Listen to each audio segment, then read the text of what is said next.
Depending on your age, most of you are going to be the last generation of high school students to graduate in the same year, or to graduate, sorry, having been alive when 9/11 happened. For a lot of you, it's a moment in history. There's a lot of images from that time, and I don't want to really go too far down that path, but I want you to think about one picture. I want you to think about the stairwell in the tower.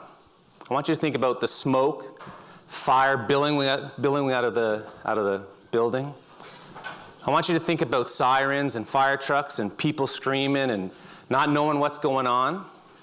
People coming out of that stairwell, and you're a firefighter, and your job is to go up. Imagine what the first step of 80 stories of climbing stairs would be like. Not knowing what's going on, chaos everywhere, fear.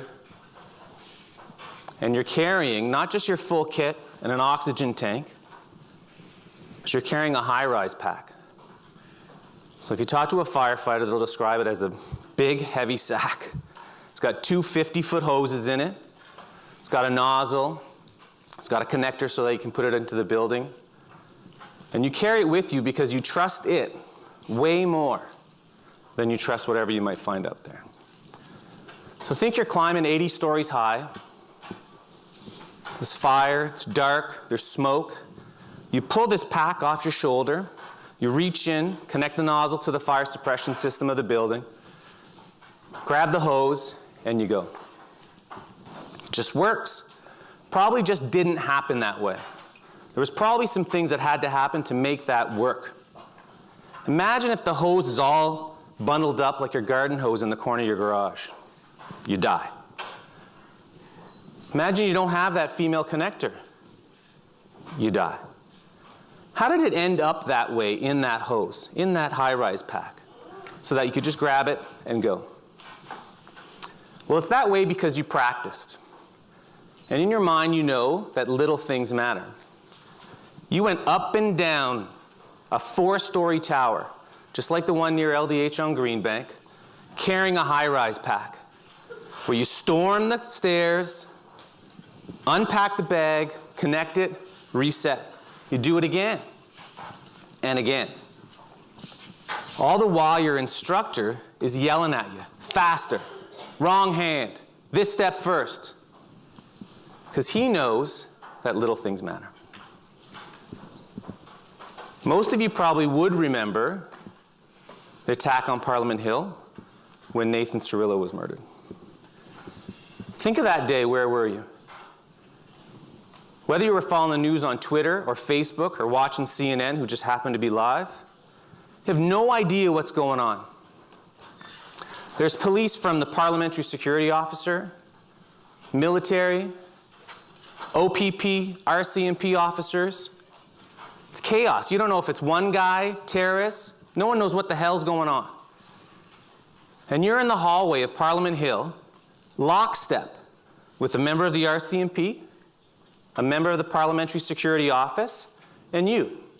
Your Ottawa police uniform is different. The firearm you carry is different. But you're moving in lockstep.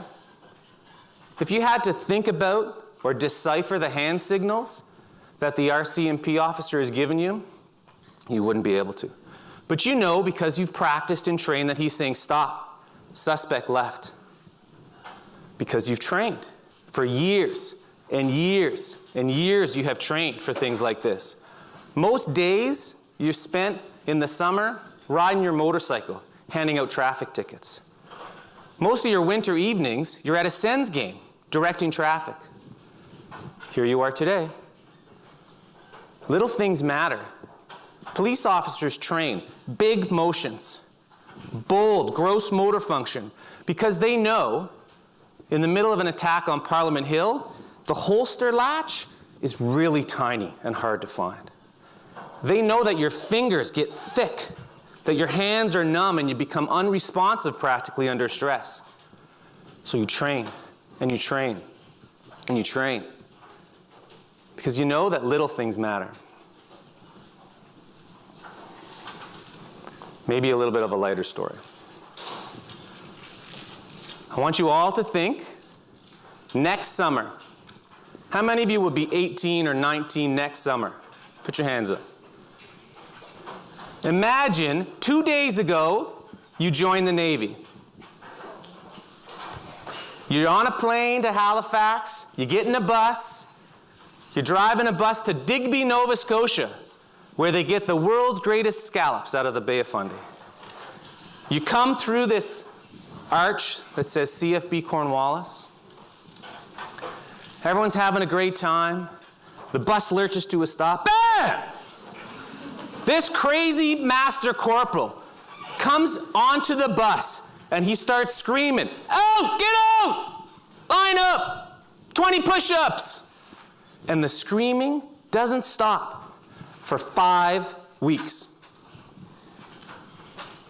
You spend a week learning how to make your bed, military style, so you can bounce a quarter off it like they say in the movies. The reason you make your bed like that is because for the 4 days before that, the master corporal comes up, grabs your bed sheets, rolls them in a ball, and throws them in your face. You spend a week learning how to fold t-shirts. Just so. 6 by 6. Why? Because you don't want that master corporal on inspection day to come in, grab your t-shirts, and throw them out the window. You spend weeks, lineups, push-ups, struggling to iron. Remember, you're 19 years old. You don't even know what an iron is. Ironing, starch, iron, starch. Your shirts have so much starch and are so sharp in the crease that they stand at attention when you're not even wearing them. This is high stress. 4 o'clock in the morning, 5 o'clock in the morning, every day. Most days you wake up because they toss a hand grenade, smoke grenade, into the building. Boom! Smoke! It's a hell of a way to wake up when you're 19 years old. Think of that. Maybe on a good day he comes in with a garbage can like the movies. Bam, bam, bam, bam, bam, bam, bam. It's not a good way to wake up either. So you spend weeks in this environment thinking, what the hell is going on? Where am I?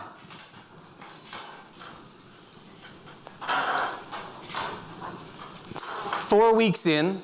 You've got 1 more week until your first weekend off in over a month. All you can think about, remember you're 18, 19, is Halifax. Getting away from this master corporal that screams. Maybe finding a bar. Checks your shoes, they're okay. Checks the bed, it's okay. Grabs your toiletry kit.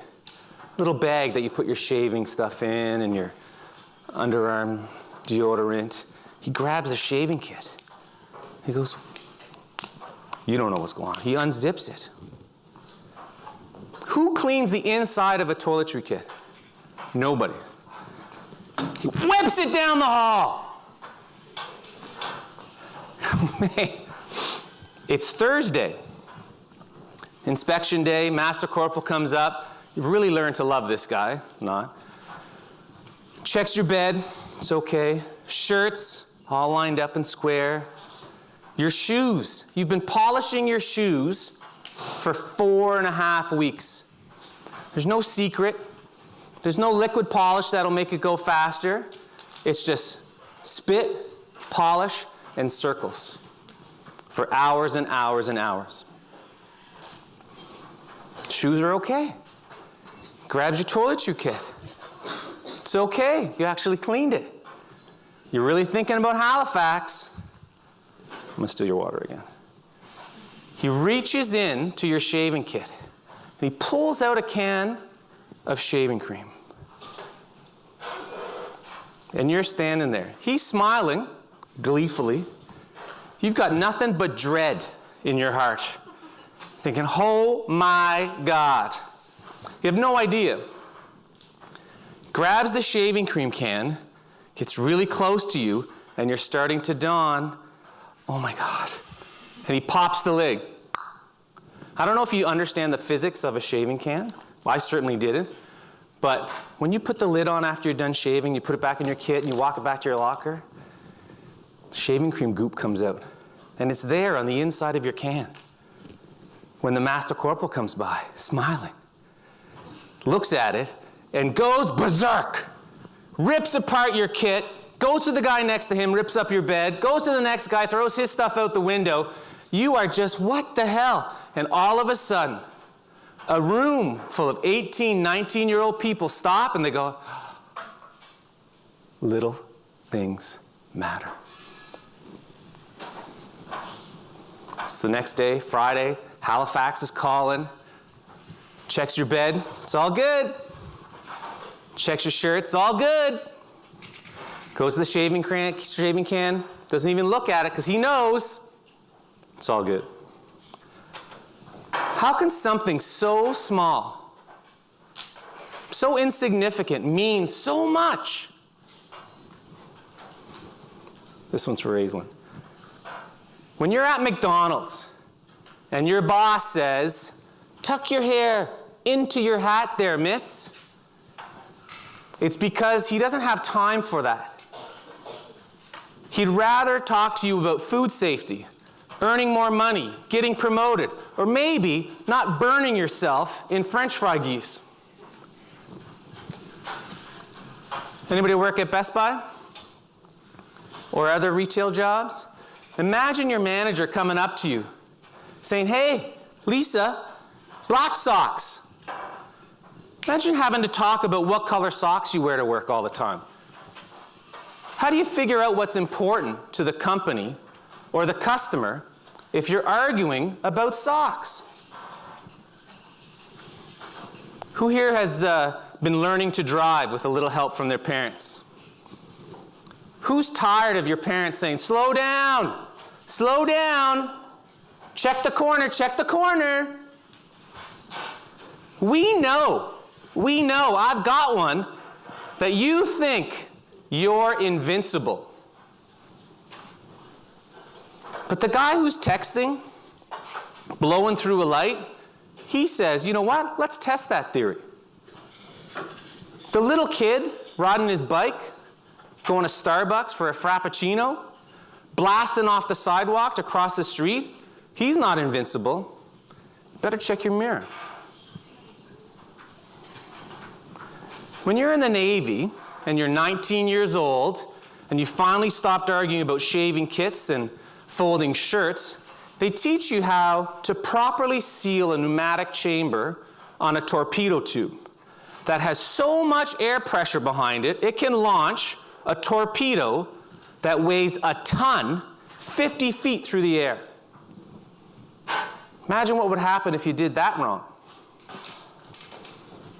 Imagine if your job is to climb up the radio tower and work on the radar system.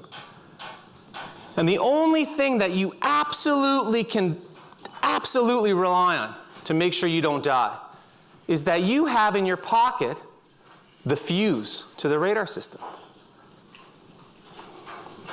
Little things matter more than you think. How can you ever hope to do something bold or audacious or big or important if you're arguing about what color socks you're going to wear to work?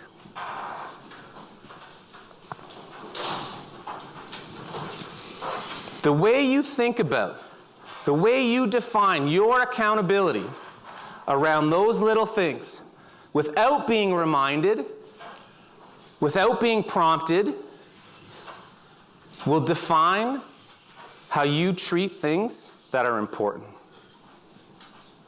Little things matter. Thank you.